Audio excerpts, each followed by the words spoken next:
Welcome to The Edge, where we showcase the visionaries shaping industry and redefining success. Today, we spotlight a remarkable entrepreneur who has carved a niche in the furniture and interior design industry. Engineer Joy Igbodike grew up surrounded by craftsmanship, learning the intricacies of furniture making in her mother's factory. In 2009, she took the foundation and launched JB Interiors, a brand committed to delivering quality furniture and interior design solutions to both individuals and corporate clients. As a female entrepreneur in a male-dominated industry, she has defied the odds, bringing innovation, style, and excellence to every piece she creates. To gain deeper insight into her journey, our correspondent Vivian sat down with engineer Joy Igbodike to explore the challenges, triumphs, and the future of the furniture business. Let's take a listen. I come from a family of furniture makers, so my mom also had a furniture company while I was growing up. So at the age of 14, I entered the factory. So basically, I finished secondary school very early. I think when I was 14. And of course, I couldn't go to the university at that time. So I just go to the factory to work, to help out. And she was paying me. Because she was paying me, I was going.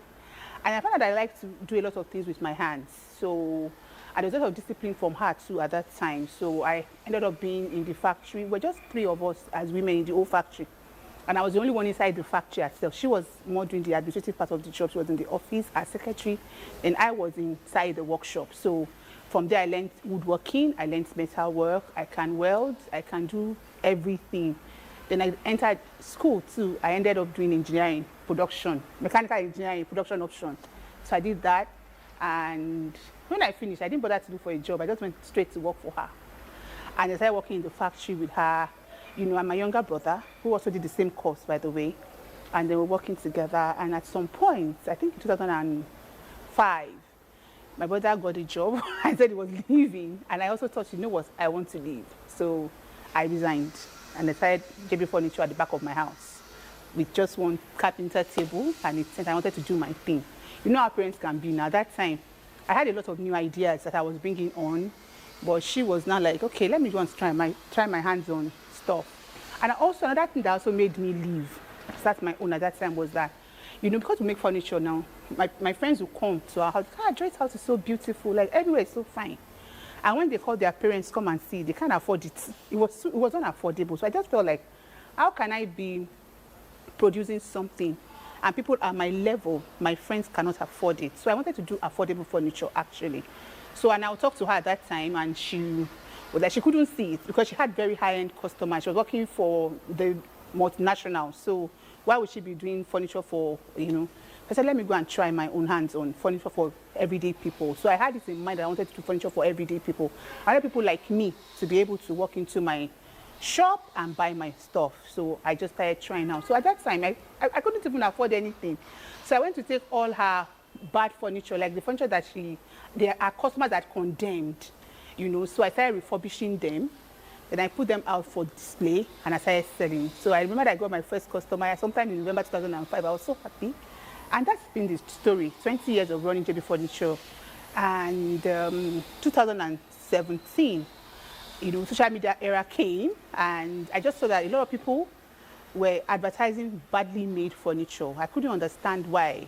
So I just felt like, is it that they don't know how to produce furniture that would meet that level, or they just don't understand? So I said, okay. I just started a page on social media. I called it JB Furniture School. I started coming online to teach people how to actually identify good furniture and how to make them. And then from there, people started asking me, do you have a school? I said, okay, maybe I could actually start an academy. So I got to start the academy, started the academy formally in 2017 as an online school. From there, we started the physical school.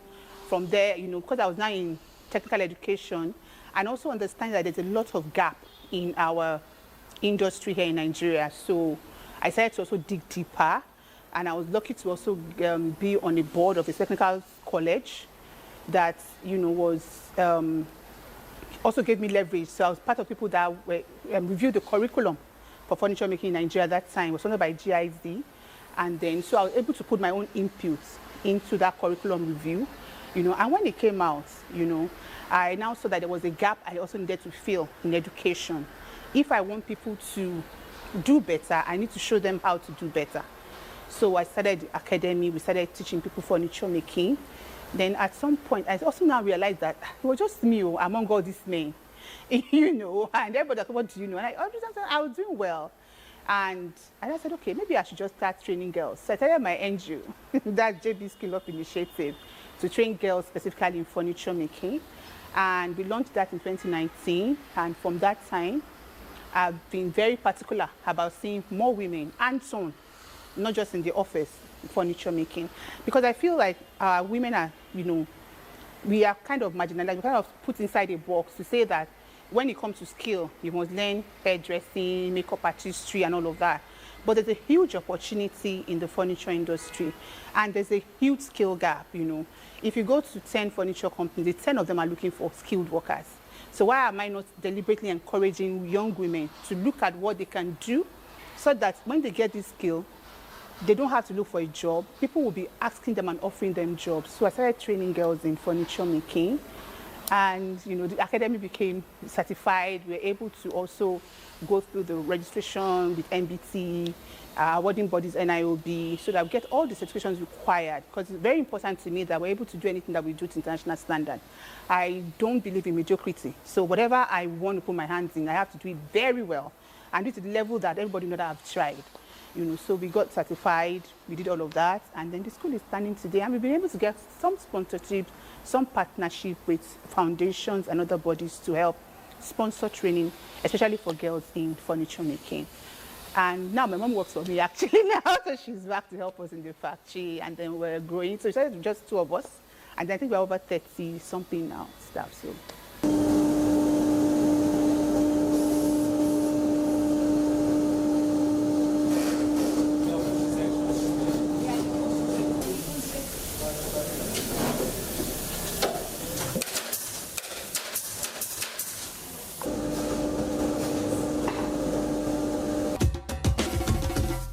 Wow, what an enlightening conversation with Engineer Joy. Her journey into the furniture industry is a testament to how passion, skills, and determination can break boundaries and redefine success.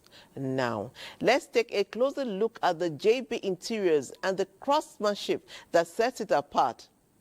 In this short documentary, we will explore the creativity, precision, and innovation that define the brand.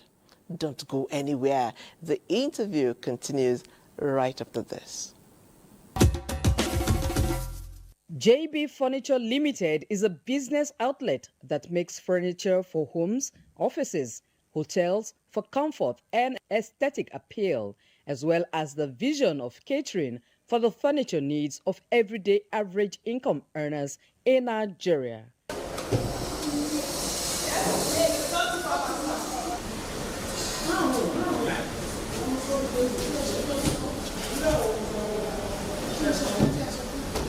At JB Furniture Limited, the quality of the plywood, particle board, velvet silk, and accessories in making this furniture provides durability, resistance to wear and tear, beautiful grain patterns. They do not wobble or create cracks if you sit on them or rub your hands over them. JB Furniture Limited has different departments: design, material cuttings, joinery, finishing, assembly, and quality control.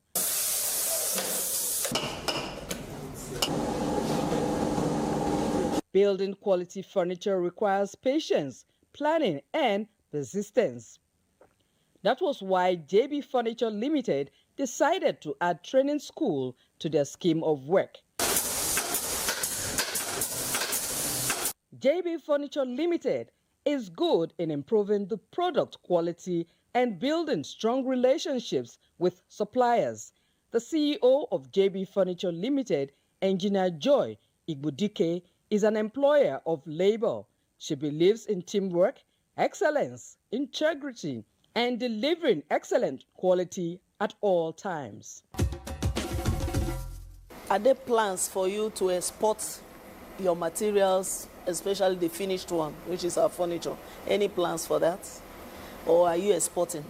You know, like I tell my colleagues, I tell them that all of us producing furniture in Nigeria, we're not servicing 30% of the furniture consumed by Nigerians.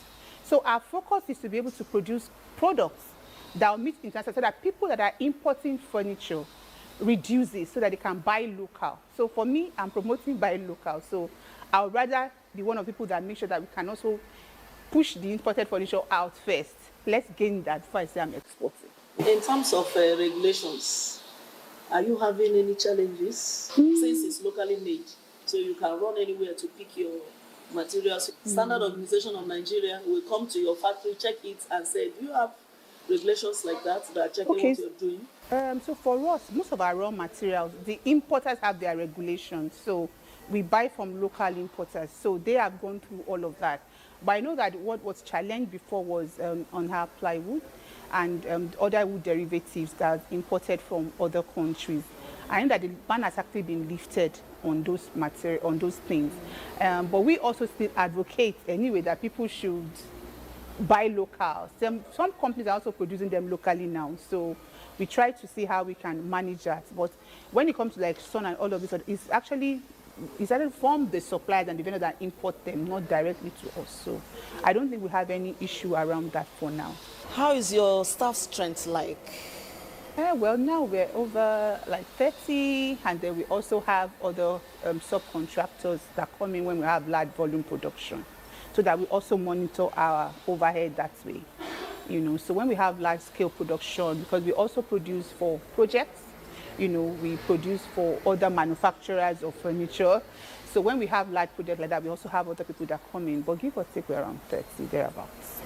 And are you taking only graduates? No. In fact, for us in production, it's the skill that matters. So for production, it's really about skill. But of course, production cannot run on its own without the other business areas. So in admin, in other areas, yes, graduates. But when it comes to core production, we don't care about the degree. We just care about the skill that you have. And that's what's important to us. So. You made mention of part of your goal being somebody who can produce an affordable furniture. Are we there now? Well, I would say that we keep moving there every day, because the thing about affordability is relative, actually. You know, what is affordable to you might not be affordable to the next person. But what I've been doing right now is to make sure that people get value for every kobo that they spend with us.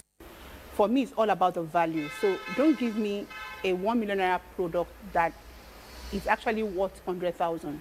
So if I give you a 1 million naira product, it should be worth 1 million naira in the terms of. So I would say that because of the fact that materials are now very costly, it's affecting costs. But in as much as that, I also have learned over the years that what makes furniture expensive is how they're produced, the raw materials that are chosen, and a lot of wastage goes into our production process.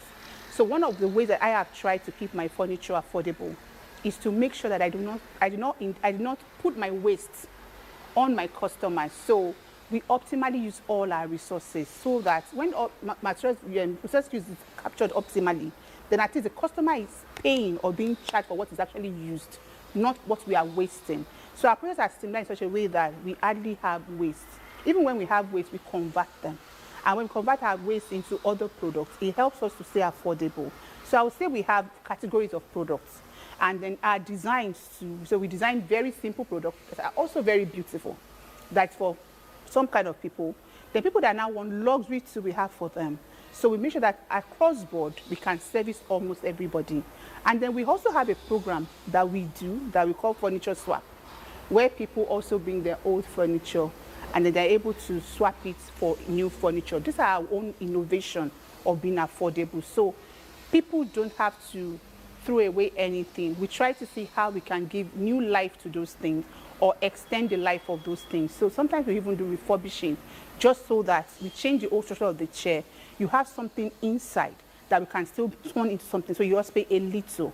That's our ways of being affordable. It might not necessarily be in building a product from scratch, but also making sure that we use a lot of things that will make our costs go low, so that our prices can also be low. Welcome back. It was an enlightening discussion on affordable furniture and how JB Interiors is making quality designs accessible to more people. Now, let's hear from others who have experienced engineer Igbodike's work firsthand. In this next segment, we will bring you a voice pop where clients and admirers share their thoughts on our impact in the industry. After that, we will return to the final part of our interview where Engineer Joy and her guests talk about the challenges in this furniture business and how they navigate them. Stay with us. Okay, JB Furniture is a company that came to serve Nigeria. For Nigeria, she produces for only Nigerians. Now she's doing very great. At least I've seen her products. The products are superb. In fact, it's almost up to the international standards I was making then for foreigners. I was producing for only foreigners. But she came in and said, she wants to produce for Nigerians. I said, okay. Now I think with what she learned from us, make her products to be very, very okay, and up to the international standard. Madam Joy, as she's fondly called, she is a visionary leader.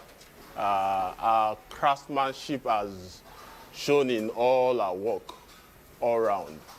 And as a leader who put us together, under our wings, and I'm very, very proud of her.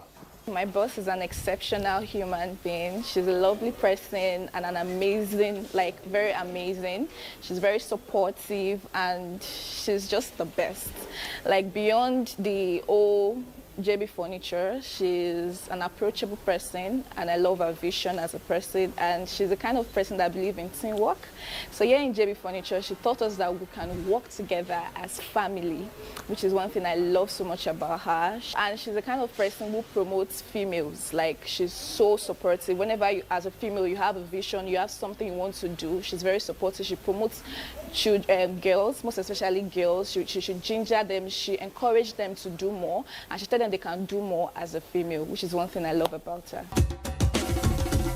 Challenges. I'll say one is the overhead costs. The cost of production is so high. For diesel, for electricity, or and our products are large, so we keep moving things around. This has affected salaries, affected everything. So, and then also access to funds, access to finance. We go to all of these bodies, DFIs, Bank of Industry, all of the people that are supposed to help us manufacturing. They tell us, go and bring one big collateral. I don't have the collateral. I'm building a business. So I'm not building a house to keep and use the money for something else, And that's another challenge. I think access to fund is one of the issues.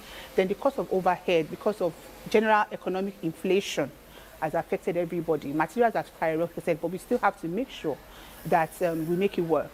And also knowing that because of how cost of living is very high now for people, furniture becomes secondary sometimes, so people want to meet their basic needs. So we have to do more in the area of marketing to people that actually need furniture, because if you're sitting in an office, whether you have to buy a table or chair. So we have to make sure that, so it just keeps us thinking and innovating to be able to reach a broader market so that at every point we're able to sell. So on a last note, your advice for women who are thinking that this is basically for men's job, it doesn't concern women. Their career is to cook and it's not in engineering. What's your advice? Well, I would say that I think that the stereotype, we're breaking it gradually. So there's only really, I don't think that it's really about the young girls. I think it's just from the families. And why I would say that is that if I come from a family that I was the firstborn, a girl, and I had brothers, and my mom did not see anything wrong me entering the workshop to go and work, you understand? So it comes even from the home. What are we telling them? So I think the work should even be on the parents, making them know that they can do whatever they want to do, and allowing people to just fly irrespective. So, and for the community around, I would say that, let's break the barrier What is important is let anybody thrive where they want to thrive. And there's nothing that is good for the goose that's not good for the gander. And also, I'm one of the people that say, I don't believe in what a man can do, a woman can do better. That's not, I believe in what a man can do, let the woman also do if she wants to do. So there's no competition, you know, we're just all same. So if I want to go into carpentry, all well and good. If a man wants to do it, fine, just a career. So let's stop stereotyping careers to a particular gender, you understand? And I'll also say to the people that are female, young girls that are female that want to come into vocations that are tagged male dominated, they have to put in more work. You know, I would say that for me, I hardly get discriminated because when I open my mouth to speak to my clients, I know what I know. So don't just go there with nothing in your head. Understand that because coming as a woman, you're already judged.